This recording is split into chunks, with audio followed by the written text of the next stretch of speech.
Thanks for watching. Don't forget to like, comment, share and subscribe to Mufti Tariq Masood, famous scholar. Bakrid کی آمد ہے، گلیوں میں آپ کو جانور نظر آ رہے ہیں، منڈیاں بھری ہوئی ہیں، 2 دانت 4 دانت 6 دانت، سینگوں کی گھسائی کا کام عروج پر ہے۔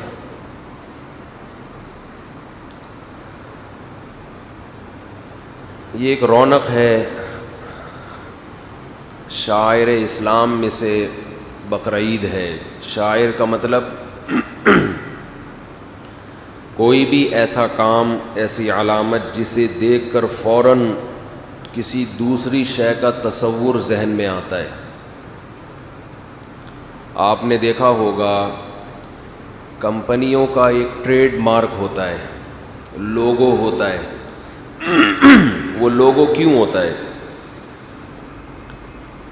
تاکہ وہ شکل، وہ صورت، وہ تصویر جب آپ دیکھیں تو فوراً آپ کے ذہن میں آئے کہ یہ کمپنی کی یہاں کوئی برانچ موجود ہے، آپ کو وہ تلاش کرنے میں آسانی ہو، مشکل نہ ہو۔ جب ہم پیٹرول ڈلوانے کے لیے جاتے ہیں، پیٹرول کو اردو میں پیٹرول ہی کہتے ہیں، انگلش میں پیٹرول کہتے ہیں، تو لوگ کہتے ہیں پیٹرول نہیں ہوتا، پیٹرول ہوتا ہے، اردو میں پیٹرول ہی ہوتا ہے۔ ہر زبان نا کسی بھی لفظ کو جب گود لیتی ہے تو وہ اپنے حساب سے کانٹ چھانٹ کر کے لیتی ہے، وہ اپنے لب و لہجے میں ڈھالتی ہے اس کو۔ تو اس میں زیادہ ٹینشن لینے کی ضرورت نہیں ہوتی، جب وہ ایک لفظ آ گیا اس میں تو آ گیا۔ اب کہتے ہیں نا بم پھٹائے، تو بم تو نہیں بوم ہوتا ہے، بوم پھٹائے، تو بھائی اردو میں وہ بم ہی ہے، بس دعا کرو پھٹے نہیں، چاہے وہ بم ہو یا وہ بوم ہو، اس پہ ایک زیادہ فوکس کرو کہ پھٹے نہیں۔ کوئی بم کو بوم کو بم کہہ رہا ہے تو بھی چلتا ہے۔ تو آپ پیٹرول ڈلوانے کے لیے جب گزرتے ہیں تو فوراً پتہ چل جاتا ہے پی ایس او کا ہے یا شیل کا ہے، فوراً پتہ چلتا ہے۔ حالانکہ ابھی آپ نے پڑھا بھی نہیں ہوتا، کلر سے اندازہ لگا لیتے ہیں، بھائی ریڈ کلر آ رہا ہے، یہ ڈیزائن آ رہا ہے تو شیل کا ہوگا، بلیو کلر آ رہا ہے، یہ ڈیزائن آ رہا ہے تو کس کا ہوگا؟ KFC کے برگر دور سے ہی آپ کو بلڈنگ دیکھ کے پتہ چل جاتا ہے، وہ بندہ کھڑا ہوا بتا نہیں رہا ہوتا کہ یہ KFC کا ہے۔ میک ڈونلڈ کے اپنا ایک لوگو ہوتا ہے۔ تو ہر مذہب کا بھی ایک شعار ہوتا ہے، خاص علامت ہوتی ہے جسے دیکھ کے فوراً پتہ چلتا ہے کہ یہ اس مذہب کا ماننے والا ہے۔ اور شعار ایک نہیں ہوتا، بہت سارے بھی ہوتے ہیں، یہ بھی علامت ہے، یہ بھی علامت ہے، یہ بھی علامت ہے۔ پہلے زمانے میں جتنے بھی عیسائی ہیں اپنے گلے میں صلیب کا نشان لازمی لٹکاتے تھے۔ یہ جو صلیب ہے، کراس ہے، اسے دیکھ کے اندازہ ہوتا تھا یہ عیسائی ہے۔ اب نہیں لٹکاتے، اب لبرل ہو گئے ہیں، جیسے ہمارے بہت سے مسلمان اب لبرل ہو گئے ہیں، وہ کہتے ہیں چلتا ہے۔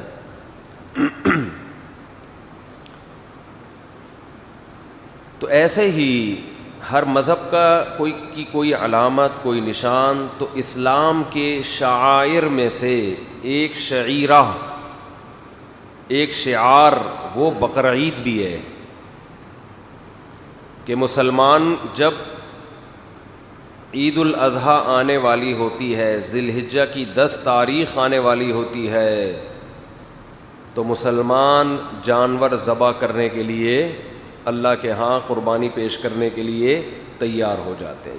یہ عبادت دنیا کے کسی اور مذہب میں اس طرح سے نہیں ہے۔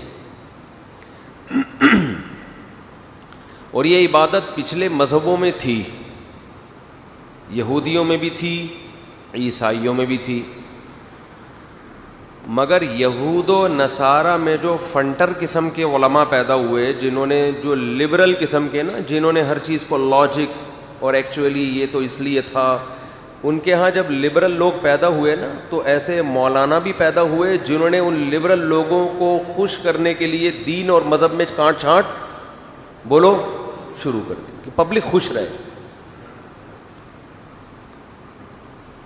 تو انہوں نے دوسری شادی پہ پابندی بھی لگائی کہ عورتیں اس کو پسند نہیں کرتی اس لفظ کو. قربانی پہ پابندی لگائی کہ یار اتنے پیسے کسی غریب کو دے دو تو غریب بھی خوش ہو جائے گا, اور جو مولوی ایسی تقریریں کرے گا غریب اس مولانا سے بھی کیا ہو جائیں گے, بولنا پڑے گا, خوش ہو جائیں گے. اگر میں یہ بیان کروں کہ جتنے کا آپ کٹا لے کر آ رہے ہو ایک بچھڑا, اتنے پیسے کسی غریب بیٹی کو جہیز دے دو, ایک مثال دے رہا ہوں, تو لبرل لوگ اس نعرے سے بہت زیادہ خوش ہوں گے کہ یار زبردست بات کی, point to be noted, point کی بات کی ہے مفتی صاحب نے. انسانیت کی خدمت ہمارا نصب العین ہونا چاہیے. تو لاجک ہر چیز کی وہ تلاش کر کے دین اور مذہب کا کیا کر دیا انہوں نے, بیڑا غرق کر دیا. آج بھی ہمارے یہاں کچھ اسی قسم کی چیزیں چل رہی ہیں. یہ جو قربانی ہے نا, قربانی بقرعید کی, اس کا ایک بہت بڑا فلسفہ یہ ہے. تو میرا گلا پتہ نہیں کیوں آج نہیں, پانی سے اس کا کوئی تعلق نہیں ہے. یہ پراٹھے کا مسئلہ ہے, مسئلہ سارا کہاں ہے. پراٹھے چھوڑنے پڑیں گے, تیل والی چیزیں چھوڑنی پڑیں گی. نہیں, پراٹھوں سے کہاں ٹھیک ہوتا ہے گھی, کیا پراٹھا گھی کے بغیر پھر پراٹھا تھوڑی ہوگا وہ. یہ ایسا ہی ہے جیسے ایک صاحب کہہ رہے تھے ٹی وی میں اگر تصویر نہ ہو تو پھر حلال ہے. دیکھیے بڑے مفتی ہیں, میں نے خود سنا ان سے, کہہ رہے ہیں اگر ٹی وی میں تصویر نہ ہو تو پھر کیا ہے وہ پھر ٹی وی تھوڑی, پھر تو ریڈیو اتنا بڑا ریڈیو بن جائے گا, پھر وہ تو ویسے ہی حرام ہو جائے گا کہ ریڈیو اتنا بڑا کیوں ہے. تو ایسا ہی ہے پراٹھا گھی یا تیل کے بغیر, تو ایسے ہے کہ آپ یہ تو کوئی بھی نہیں آئے گا, ایسی باتیں کریں گے تو کوئی بھی نہیں آئے گا. دکان پہ لکھ کے لگا دیں ہمارے ہاں بغیر گھی کے پراٹھے دستیاب ہیں.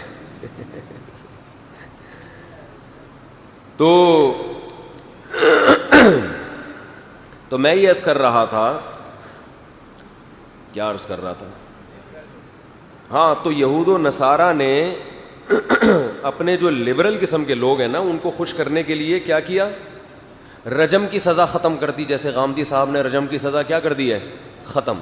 بڑی وحشیانہ سزا ہے نا. شادی شدہ مرد, شادی شدہ عورت اگر زنا کرے تو اسلام کہتا ہے کہ ان کو زمین میں گاڑ کے پتھروں سے مار کے ہلاک کر دو. اب یہ چیز انسان ذہنی طور پر اس سزا کو قبول نہیں کرتا, خاص طور پہ جس نے یہ جرم کر لیا وہ تو کبھی بھی نہیں مانے گا کہ یار یہ کیا ہو رہا ہے, ویسے ہی گردن اڑا دو بھائی اگر مارنا ہے, کیا خیال ہے. بلکہ لبرل لوگ کہیں گے کچھ بھی نہیں کرو, 50 روپے جرمانہ دے کے کیس ختم کرو. کیونکہ ان کی نظر میں یہ جرم اللہ کا جرم ہے نا, تو اللہ کے جرم کی کوئی برائی ان کے دلوں میں ہے نہیں. ان کے یہ صرف انسانوں کے حقوق جانتے ہیں, خدا کا مخلوق پر کیا حق ہے یہ ان کی ڈکشنری میں ہے ہی نہیں. تو یہود و نصارہ نے بھی یہ حرکتیں کی ہیں, اور نبی صلی اللہ علیہ وسلم نے فرمایا لَتَتَّبِعُنَّ سُنَنَ الَّذِينَ مِن قَبْلِكُمْ, میری امت بھی پچھلے لوگوں کو فالو کرے گی. یعنی اس امت میں بھی ایسے علماء پیدا ہوں گے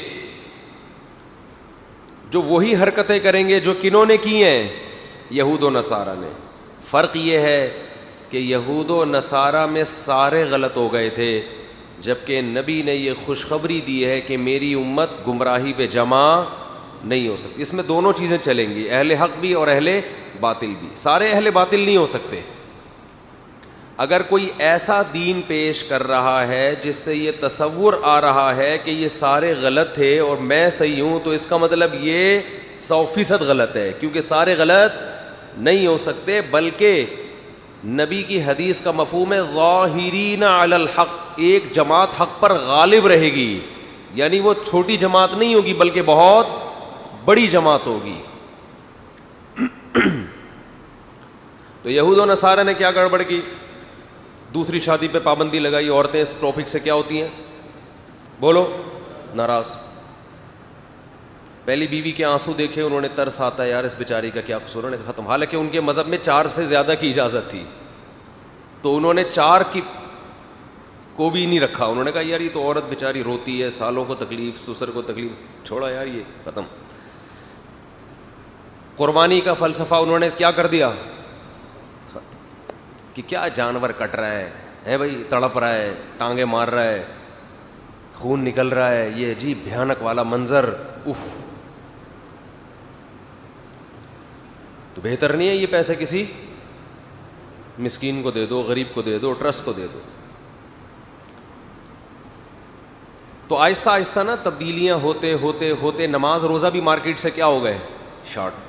اب پتہ ہی نہیں ان کا رمضان کب آتا ہے کب جاتا ہے, کوئی پتہ چلتا ہے عیسائیوں کے. حالانکہ قرآن تو کہہ رہا ہے کہ تم پہ روزے ایسے فرض ہیں جیسے پچھلی امتوں پہ فرض تھے. لیکن اس امت کے علماء نے ایک کام بڑا شاندار کیا,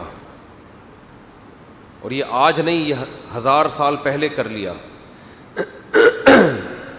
اس دین کو تحریف سے بچانے کے لیے اس امت نے یہ کام کیا کہ صدیوں پہلے فقہا نے جو ریسرچ اور تحقیق کر کے کتابوں میں لکھ دی, قرآن و سنت کی جو تحقیق, اور وہ پوری امت نے اس کو قبول کیا, تو اس امت کے اکثر علماء نے فتویٰ دیا کہ اب انہی میں سے کسی ایک تحقیق پر عمل کیا جائے گا, مزید کوئی 5ویں تحقیق کرنے کی اجازت نہیں ہے, تاکہ تحقیق کے نام پہ لوگ قرآن و سنت سے دور نہ ہو جائیں.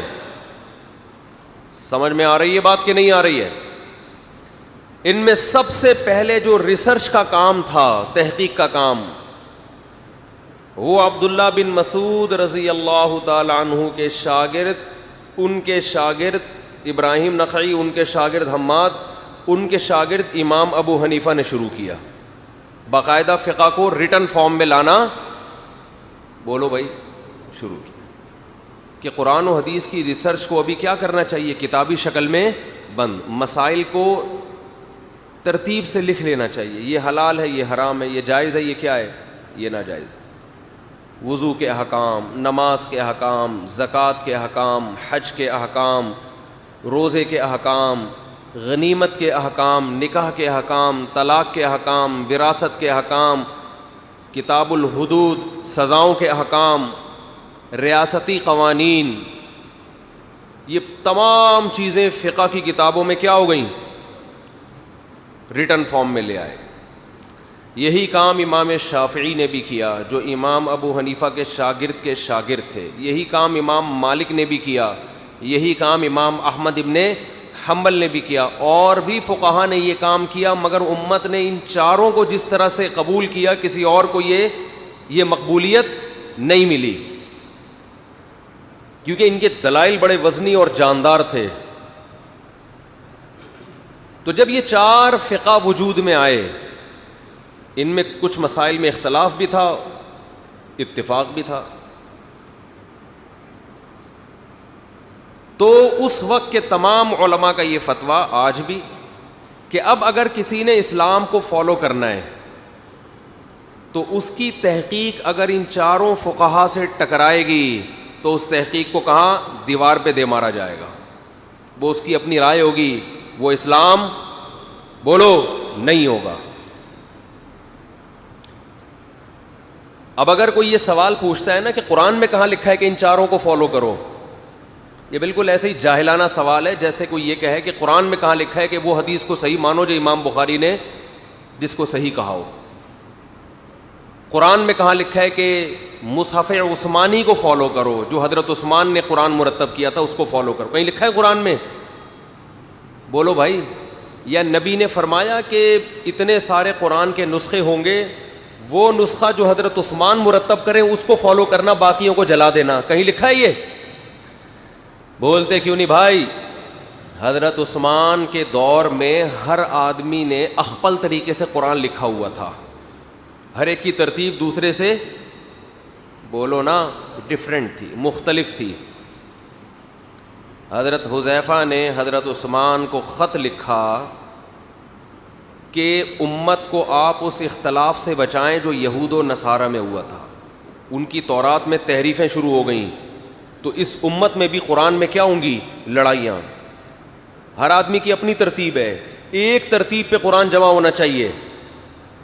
حضرت عثمان نے صحابہ کو جمع کر کے ایک ترتیب پہ قرآن مرتب کیا اور باقی تمام نسخے جلا دیے، ختم کرا دیے، حالانکہ نبی نے اس کا حکم بولو نہیں دیا تھا۔ اور یہ جو قرآن ہم جس ترتیب سے ہم پڑھتے ہیں، پہلے سورہ بقرہ، آل عمران، نبی نے یہ ترتیب متعین بولو نا نہیں کی ہے، لیکن آپ اس ترتیب کو چینج کر سکتے ہو؟ اب کوئی نیا قرآن لے کر آئے، یہی قرآن ہو لیکن ترتیب چینج ہو، مان لو گے اس کو؟ اور وہ یہ دلیل دے کہ قرآن میں کہاں لکھا ہے یا حدیث میں کہاں ہے کہ یہ والی ترتیب کو فالو کرنا ہے، وہ والی ترتیب کو فالو نہیں کرنا۔ جیسے یہ جاہلانہ اعتراض ہوگا، اسی طرح یہ بھی ایک جاہلانہ اعتراض ہے کہ 4 فقہ کو فالو کرنے کا کہاں حدیث میں لکھا ہوا ہے، 5واں کیوں نہیں بنا سکتے ہم؟ اور اس سے بڑی جہالت یہ ہے کہ وہ یہ کہیں کہ ہم چاروں کو نہیں مانتے، ہم صرف قرآن و حدیث کو مانتے ہیں۔ اس کا مطلب یہ چاروں تورات اور انجیل کو مانتے تھے، قرآن حدیث کو ماننے والے اب پیدا ہوئے ہیں 15ویں صدی میں۔ انہوں نے گویا تورات اور انجیل پہ ریسرچ کر کے یہ مسائل لکھے ہیں۔ لفاظی ہے، لفاظی، جیسے عورتوں کے حقوق کے نام پہ عورت کی کا استحصال ہو رہا ہے نا، عورت کی آزادی کے نام پہ بیڑا کس کا غرق ہو رہا ہے؟ عورت کا۔ ایسے ہی قرآن و حدیث کی تحقیق کا نام پیش کیا جا رہا ہے، بیڑا قرآن و حدیث کا غرق کیا جا رہا ہے۔ امت لیبل اتحاد کا لگایا جا رہا ہے کہ ہم چاروں فقہ کو ختم کرتے ہیں، ایک قرآن پہ آ جاؤ، ایک حدیث پہ، لیبل اتحاد کا، لیکن عملاً 5واں فرقہ نکالا جا رہا ہے، ٹھیک ہے نا؟ کوئی 6واں نکال رہا ہے، کوئی 7واں نکال رہا ہے، کوئی 8واں نکال رہا ہے، اور لیبل سب نے بڑے خوشنما کہ ہم کیا کر رہے ہیں، امت کو متحد کر رہے ہیں۔ یہ ایسا ہی ہے جیسے کوئی کہے کہ میں قرآن لکھوں گا اور ایک کتاب میں جمع نہیں کروں گا اس کو، میں بقرہ سورہ الگ، سورہ بقرہ الگ ہوگی، صحیفوں پہ جیسے چمڑوں پہ ہوا کرتی تھی نا، اور اس طرح سے اب قرآن چھپے گا۔ سورہ بقرہ کی چند آیتیں ایک پیج پہ ہوں گی، آل عمران کی کچھ الگ چمڑے پہ ہوں گی، چمڑوں پہ لکھوں گا، کاغذ پہ بھی نہیں، اور اس طرح ایک مٹکے میں کاغذ کو جمع کروں گا، یہ قرآن ہے۔ اسے کوئی کہے بھائی یہ کون سا طریقہ؟ کہہ رہے ہیں نبی کے دور میں ایسا ہی ہوا کرتا تھا، نبی کے دور میں قرآن واقعی ایسا ہی جمع ہوتا تھا۔ تو ہم کہیں گے جب ایک خلیفہ راشد نے ایک کام کیا امت میں جوڑ پیدا کرنے کے لیے، سب نے مان لیا، تو آپ کو بھی چاہیے اس کو مان لو۔ تو اسی طرح قرآن و سنت کے نام پہ جو ریسرچ کا کام ہے یہ کمپلیٹ پہلے ہو چکا ہے، اب نئی ریسرچ کی ہمیں چندہ ضرورت نہیں ہے۔ یہ نئے نئے فتنے آ کے آپ کو ریسرچ کے نام پہ الو بنا رہے ہیں۔ 3 طلاقوں کا 3 ہونا یا 1 ہے یا 3 ہے، یہ ریسرچ آج سے 1200-1300 سال پہلے، 1400 سال پہلے کمپلیٹ ہو چکی ہے۔ پوری امت کا اجماع ہے کہ 3 ہوتی ہیں۔ اب اگر کوئی نیا فتویٰ لا کے دے رہا ہے کہ 3 1 ہوتی ہیں، اس کی ریسرچ اٹھا کے اس دیوار پہ مار دو۔ سمجھ رہے ہو؟ بولے زیادہ فنٹر بننے کی ضرورت نہیں ہے، یہ ریسرچ ہو چکی ہے۔ چاہے وہ کتنے ہی خوشنما نعرے لگا رہا ہو، قرآن، میں صرف قرآن حدیث کو مانتا ہوں، میں صرف، یہ جو منکرین حدیث ہے نا، یہ صرف قرآن کو مانتے ہیں، کہتے ہیں ہم صرف اللہ کے کلام کو مانتے ہیں، اللہ کے کلام، ایسے اللہ کا لفظ بڑا گاڑا گاڑا استعمال کر، حالانکہ اللہ کو مانتے ہوتے تو حدیث کو بھی مانتے۔ اسی طرح جو قرآن اور حدیث کو مانتا ہے، اگر وہ واقعی مانتا ہے تو فقہا کو مانے گا، وہ مانے گا فقہا کو، کیونکہ قرآن اور حدیث نے ہی بتایا ہے کہ ہر ایک کی سمجھ ایک جیسی نہیں ہوتی۔ اس امت میں کچھ فقہا ہوں گے اور کچھ عام لوگ ہوں گے، عامی آدمی کا کام ہے فقہا کو فالو کرنا، یہ قرآن و سنت ہی سے ثابت ہے۔ اگر کوئی خود فنٹر بن کے سب کچھ بنا ہوا ہے، وہ قرآن و سنت کو ماننے کا لیول لگا رہا ہے، حقیقت میں وہ قرآن و سنت کو نہیں مانتا۔ سمجھتے نہیں ہو نا بات کو، جب نہیں پڑھو گے رات کو تو کیسے سمجھو گے بات کو؟ رات کا مطالعہ بہت ضروری ہے۔ اچھا خیر، تو ہمارا یہ ٹاپک نہیں ہے، میں تو یہ بتا رہا ہوں کہ اس امت میں بہت بڑی گمراہی سے ائمہ اربعہ نے، امام ابو حنیفہ، مالک، شافعی اور احمد ابن حنبل نے، ان لوگوں نے اس امت کو بچا لیا ہے۔ اگر یہ فقہ مدون نہ ہوتا، 1200-1300 سال پہلے ریٹن فارم میں نہ آتا، تو ہر نیا مفتی قرآن و سنت کے نام پہ نئی کتاب لکھ رہا ہوتا، سمجھ رہے ہو؟ اور آج چونچو کا مربع بن چکا ہوتا دین۔ تو اس لیے امت کہتی ہے کہ انہی میں سے کسی ایک کو فالو کیا جائے، اور جب بھی اسلامی حکومتیں دنیا میں آئی ہیں، انہی میں سے کسی ایک فقہ کو ایز اے لا نافذ کیا گیا ہے۔ افغانستان میں جب سے اسلام آیا فقہ حنفی ہے، آج بھی ہے، لاء کا حصہ ہے. خلافت عثمانیہ 700-800 سال چلی ہے، فقہ حنفی تھا. اس سے پہلے خلافت عباس جو تھی اس میں بھی زیادہ تر فقہ حنفی نافذ تھا. اندلس میں فقہ مالکیہ تھا. ایسا کہیں بھی نہیں ہوا کہ کوئی فقہ ہی نہ ہو، بس قرآن و حدیث پر عمل کریں گے. یہ پاکستان میں ہو رہا ہے کہ لاء میں کوئی فقہ نہیں ہے، قرآن و سنت، کہ بھئی قرآن و سنت پہ عمل کریں گے.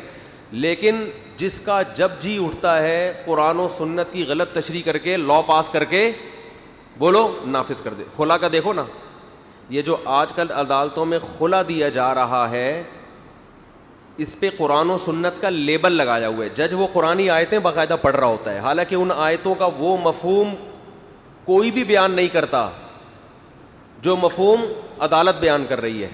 لیکن لیبل کیا لگا دیا؟ بولو قرآن و سنت. تو جب ایک فقہ کے پابند نہیں ہوتے نا تو پھر یہ ہوتا ہے. سمجھتے ہو؟ تو یہ اللہ کا بڑا فضل ہے کہ اسلامی قانون صدیوں پہلے ریٹن فارم میں آ گیا. فقہا نے بتا دیا کہ بقرعید میں قربانی کا مطلب قربانی ہی ہے، کچھ اور اس کا مطلب بولو نہیں ہے. چاروں فقہ میں، فقہ حنفی میں بھی، مالکی میں بھی، شافعی میں بھی، حنبلی میں بھی، فقہا نے واضح طور پہ لکھ دیا کہ اگر آپ بقرعید کے دنوں میں اللہ کا تقرب، اللہ کا قرب حاصل کرنا چاہتے ہیں تو آپ کو جانور کی گردن بولو کاٹنی پڑے گی.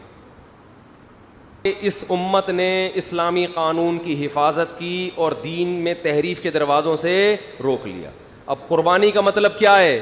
قربانی جانور کٹے گا. اتنے پیسے کسی غریب کو دیں گے تو قربانی ادا نہیں ہوگی. لیکن یہ 3 دن تک سہولت ہے، 10، 11، 12. چوتھے دن جانور کاٹنا عبادت نہیں ہے، 5ویں دن جانور کاٹنا عبادت نہیں. اس لیے میں بار بار کہتا ہوں صدقے کے بکرے کا اسلام میں کوئی تصور نہیں ہے. جانور کاٹنا ان 3 دنوں میں عبادت ہے. حتیٰ کہ فقہا نے لکھا ہے ان 3 دن میں قربانی نہیں کر سکے، چوتھے دن جانور ملا، آپ کو گم ہو گیا تھا، اب اسے کاٹو نہیں. اب قربانی کا ٹائم کیا ہو گیا؟ ختم. اب وہ جانور پورا صدقہ کر دو، اگر کاٹ دیا تو گوشت صدقہ کر دو اس کا. لیکن اب کاٹنا کوئی عبادت نہیں ہے، اب وہ قربانی نہیں کہلائے گی، اب صدقہ کرنا پڑے گا. سمجھ رہے ہو کہ نہیں سمجھ رہے؟ اب صدقہ کرنا پڑے گا آپ کو. تو صدقہ عام دنوں میں عبادت ہے. 3 دن گزر جائیں صدقات و خیرات، اس میں جانور کاٹنا عبادت نہیں. اور ان 3 دنوں میں نبی صلی اللہ علیہ وسلم نے فرمایا اللہ کو جانور کا خون بہانے سے زیادہ کوئی عمل محبوب نہیں ہے. تو اس لیے قربانی خوش دلی کے ساتھ کیا کریں، اور یہ لبرل لوگوں کی باتوں میں نہ آیا کریں. اتنا موٹا کٹا اٹھا کے لے آئے، یہ پیسے کسی غریب کو دینے کے لیے پورا سال ہے. اور اللہ کا شکر ہے جو قربانی خوش دلی سے کرتے ہیں وہ غریبوں کی مدد بھی خوش دلی سے کرتے ہیں. اور جو قربانی پہ اعتراضات کر رہے ہیں نا ان کی آپ انکوائری کریں گے پورے سال کسی غریب کی مدد کی ان کو توفیق نہیں ملی. جس کا دل یہاں بڑا ہے وہاں بھی اسی کا دل بڑا ہوتا ہے. جو یہاں اتنا بڑا کٹا لے کر آ رہا ہے اس کا مطلب کنجوس نہیں ہے، بڑا دل ہے، اللہ کو خوش کرنے کے لیے اچھا جانور ذبح کر رہا ہے. تو اس کا مطلب یہ اللہ کو خوش کرنے کے لیے غریبوں کی مدد بھی یہ اچھے طریقے سے کرے گا، کیونکہ دونوں میں اللہ کی رضا مقصد ہے. تو اللہ نے گنجائش دی ہے، اچھا جانور لائیں. شو بازی نہیں ہونی چاہیے، دکان پکوڑوں کی باتیں کروڑوں کی، پیسے ہیں نہیں، قرضے لے کے اتنا بڑا بیل لے آئے کہ محلے والے بولے ماشاء اللہ، اس کے بعد وہی کٹائے، باقی پورے سال پھر گھر میں تانے. قرآن نے کیا کہہ رہا ہے کہ نہ اتنے کنجوس بنو کہ ہاتھ گردن سے باندھ لو، نہ اتنا ہاتھ پھیلاؤ کہ کل دوسروں سے بھیک مانگنی پڑے. تو اپنی چادر دیکھ کر پاؤں پھیلائیں. ہر ایک کی چادر دوسرے سے مختلف. لوگ کہتے ہیں 20 لاکھ کا بیل کاٹ دیا، کتنا اسراف ہے. میں کہتا ہوں بھائی اس کی 1 کروڑ 2 کروڑ روپے اس کی آمدن ہے، اس کے لیے 20 لاکھ 20 روپے کے برابر ہیں. تو ایک نارمل آدمی کے لیے 20 لاکھ اسراف ہوگا، ایک کروڑ پتی کے لیے 20 لاکھ اسراف نہیں ہوگا. تو اسراف کی ڈیفینیشن ہر ایک کے لیے ایک جیسی نہیں ہے. لوگ کہتے ہیں نا ولیمے میں اتنا کھلا دیا اسراف ہے. بھائی غریب آدمی ولیمے میں زیادہ کھلائے گا اسراف ہے، کروڑ پتی ولیمے میں کم کھلائے گا تو کنجوسی ہے. تو اسراف ہر ایک کے حق میں الگ ڈیفینیشن ہے اس کی. سمجھتے ہو بات کو؟ تو اس لیے نہ دیکھا کرو 20 لاکھ 40 لاکھ اس کا ہیڈ ایک ہے. بھائی آپ کو اللہ نے جتنی حیثیت دی آپ اس حساب سے کر لو. زیادہ آمدن نہیں ہے، ایک گائے میں حصہ ڈال دو، اور گائے بھی ایسی ہو جس میں سوچنا پڑ رہا ہو کہ اس میں حصہ ہے کہ بھی نہیں ہے.